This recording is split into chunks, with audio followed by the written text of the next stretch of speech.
في مايو عام 48 أعلن اليهود قيام دولتهم في فلسطين، فتحركت إليها فرق قليلة من الجيوش العربية، فزحف الجيش المصري من سيناء للسيطرة على القطاع الجنوبي من فلسطين، وتولى الجيش الأردني قطاع القدس، وترك القطاع الشمالي الشرقي للجيش السوري، والشمالي الغربي للجيش اللبناني، وفوض الجيش العراقي مهمة السيطرة على القطاع الأوسط.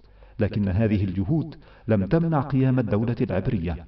وفي أكتوبر من عام 56 وقع العدوان الثلاثي على مصر، واحتلت قوات من بريطانيا وفرنسا وإسرائيل أجزاء منها، وانتهى العدوان بتدخل من الولايات المتحدة وغيرها.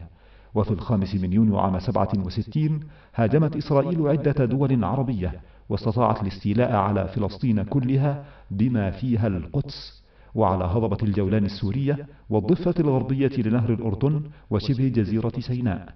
وفي حرب رمضان أكتوبر عام 73 حطمت القوات المصرية الخطوط والموانع الإسرائيلية شرق القناة، وحررت جزءا من سيناء. وفي عام 82 شنت إسرائيل حربا على لبنان لإخراج المقاومة الفلسطينية منه، ودمرت أجزاء كبيرة من لبنان الذي كان يعاني من الحرب الأهلية أصلا.